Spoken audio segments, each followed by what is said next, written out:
আসসালামু আলাইকুম। স্বাগত জানাচ্ছি বিডি চ্যানেল 4 রাতের সংবাদে। সাথে আছে আমি লোরা চৌধুরী। শুরুতে আলমগীর হোসেন সিটি সংবাদ শিরোনাম।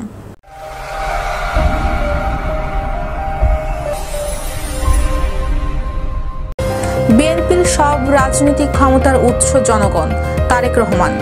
কিশোরগঞ্জে ভ্রাম্যমাণ আদালতে অভিযান, 4 প্রতিষ্ঠানকে 4 লাখ টাকা জরিমানা ও একজনের 3 মাসের জেল। কিশোরগঞ্জে মাদকের বিরুদ্ধে এলাকাবাসীর মানববন্ধন।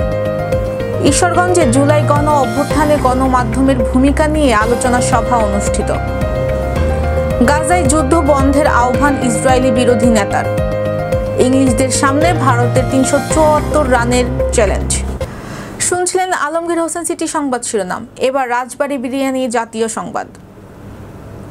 বিএনপির ভারপ্রাপ্ত চেয়ারম্যান তারেক রহমান ছাত্র দলের নেতাকর্মীদের উদ্দেশ্যে বলেছেন, মনে রাখবে, যদি তোমরা আগামী দিন সাহস ও সততার সঙ্গে এগিয়ে যাও তাহলে বাংলাদেশের গণতন্ত্র কর্মী জনগণ তোমাদের সঙ্গে আছে। ইনশাল্লাহ তোমাদের সঙ্গে ভবিষ্যতেও তারা থাকবে। মনে রাখবে, বাংলাদেশের জনগণই বিএনপি তথা বাংলাদেশের জাতীয়তাবাদী শক্তির সব রাজনৈতিক ক্ষমতার উৎস। আজ রাজধানীর শাহবাগে জুলাই গণ অভ্যুত্থানের শহীদদের স্মরণে ছাত্রদল আয়োজিত সমাবেশে লন্ডন থেকে ভার্চুয়ালি যুক্ত হয়ে প্রধান অতিথির বক্তব্যে তিনি এসব কথা বলেন। বিএনপির ভারপ্রাপ্ত চেয়ারম্যান বলেন, এই মুহূর্তে আমার সামনে উপস্থিত ভবিষ্যৎ বাংলাদেশ, বাংলাদেশের সম্ভাবনাময় লাখো লাখো মুখ। তোমরাই আগামী দিনের বাংলাদেশ। ফ্যাসিস্টবাদ মুক্ত বাংলাদেশে তোমরাই প্রতিষ্ঠিত করবে নিজেদের অধিকার। আজকে প্রবীণ যারা, তাদের অভিজ্ঞতা, পরামর্শ আর তোমাদের বিচক্ষণ ও বুদ্ধিদীপ্ত ভূমিকায় নির্মিত হবে ইনশাল্লাহ আগামী দিনের বাংলাদেশ, লাখো শহীদের আকাঙ্ক্ষার বাংলাদেশ।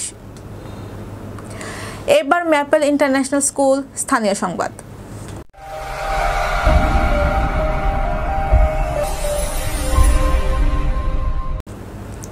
কিশোরগঞ্জের 3 উপজেলার পৃথক পৃথক অভিযান চালিয়ে 4 খাদ্য ব্যবসা প্রতিষ্ঠানকে 1 লাখ টাকা করে জরিমানা ও অপর একজনকে 3 মাসের কারাদণ্ড দিয়েছে রেব 14 CPC 2 কিশোরগঞ্জ ক্যাম্প পরিচালিত একটি ভ্রাম্যমাণ আদালত।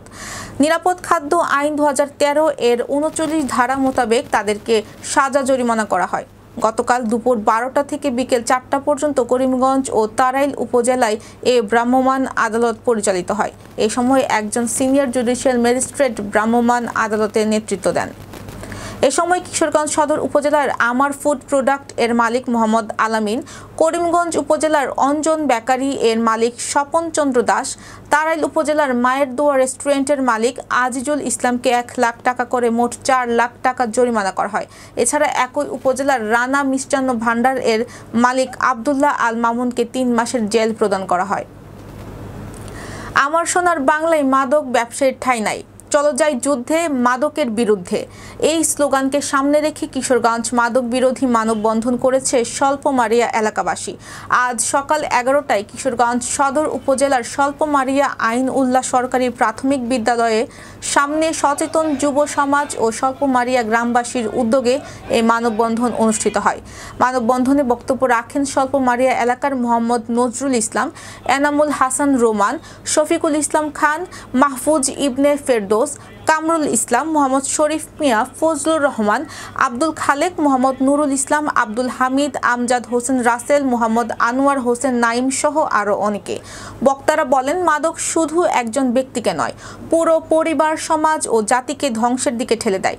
ধর্ষণ, খুন, চুরি, ছিনতাই, বিয়ে বিচ্ছেদ সহ বিভিন্ন অপরাধমূলক কর্মকাণ্ড বৃদ্ধির অন্যতম প্রধান কারণ। বক্তারা আরও বলেন, পাড়া মহল্লায় কিশোর গ্যাংয়ের অপরাধমূলক কর্মকাণ্ডের পেছনেও রয়েছে মাদকের সরাসরি প্রভাব। এখনই প্রতিরোধ গড়ে না তুলতে ভবিষ্যৎ প্রজন্ম চরম বিপদের মুখোমুখি হবে। নিজ নিজ গ্রাম থেকে মাদকের বিরুদ্ধে সামাজিক প্রতিরোধ গড়ে তুলতে পারলেই একদিন মাদক মুক্ত বাংলাদেশ গড়া সম্ভব হবে। ময়মনসিংহের ঈশ্বরগঞ্জে জুলাই গণ অভ্যুত্থানের গণমাধ্যমের অবিস্মরণীয় ভূমিকা নিয়ে এক গুরুত্বপূর্ণ আলোচনা সভা অনুষ্ঠিত হয়েছে। আজ উপজেলা পরিষদ সম্মেলন কক্ষে অনুষ্ঠিত জুলাই পুনর্জাগরণ অনুষ্ঠানমালার অংশ হিসেবে উপজেলা প্রশাসনের উদ্যোগে আয়োজিত এ সভায় প্রিন্ট ও ইলেকট্রনিক মিডিয়ার কর্মরত সাংবাদিকরা তাদের অভিজ্ঞতা ও মতামত তুলে ধরেন। আলোচনা সভায় বক্তারা গণমাধ্যমকে আন্দোলনের একটি অপরিহার্য শক্তি হিসেবে বর্ণনা করেন, যা মানুষের কণ্ঠস্বরকে লক্ষ্যকে ধারণ করে আন্দোলনকে সফলতার পথে এগিয়ে নিয়ে যায়। আলোচনা সভায় বক্তারা বলেন, জুলাই গণ অভ্যুত্থানের প্রাথমিক পর্যায়ে যখন ছাত্র সমাজ তাদের শান্তিপূর্ণ দাবি আদায়ে ব্যর্থ হচ্ছিল, তখন তারা দেশব্যাপী আন্দোলনের ডাক দেয়। এই সময় গণমাধ্যম, বিশেষত প্রিন্ট ও ইলেকট্রনিক্স মিডিয়া আন্দোলনের খবর দ্রুত জনগণের কাছে পৌঁছে দিয়েছিল। এর ফলে আন্দোলনকারী কেবল ছাত্রদের মধ্যে সীমাবদ্ধ না থেকে একটি বৃহত্তর জন আন্দোলনের রূপে নেয়। এবার জীবনদীপ হেলথ সেন্টার আন্তর্জাতিক খবর।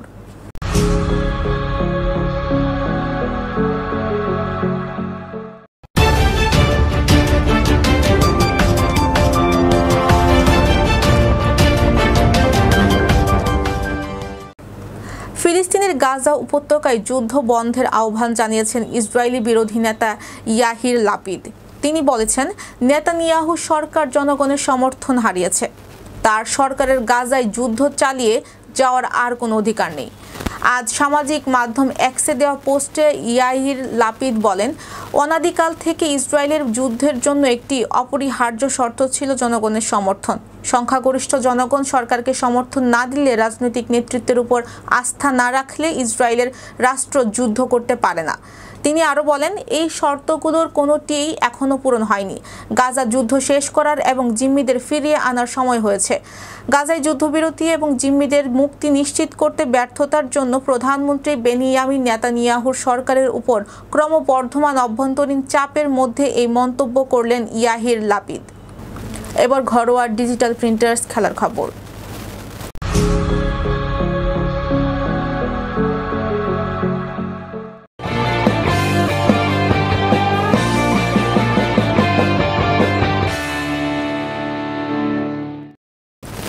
বোলিং দাপটে দ্য ওভালে রোমাঞ্চের অপেক্ষায় ক্রিকেট পাড়া।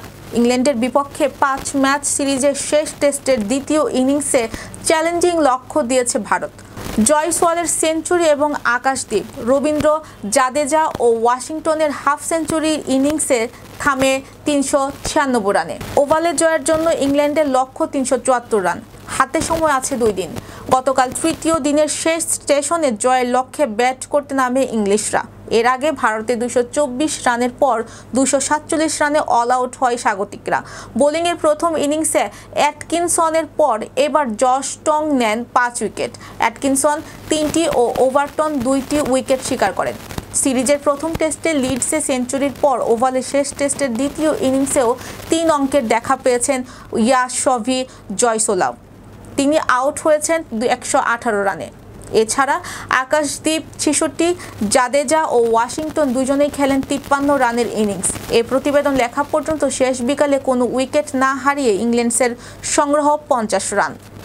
দর্শক, এই ছিল বিডি চ্যানেল 4 রাতের সংবাদ। সবাইকে পরবর্তী সংবাদ দেখার আমন্ত্রণ জানিয়ে আজকের মতো এখানেই বিদায় নিচ্ছি। সবাই ভালো থাকবেন, সুস্থ থাকবেন এবং নিত্য নতুন সংবাদ পেতে বিডি চ্যানেল 4 ফেসবুক পেজ ও ইউটিউব চ্যানেলের সাথেই থাকুন। আল্লাহ হাফেজ, শুভরাত্রি।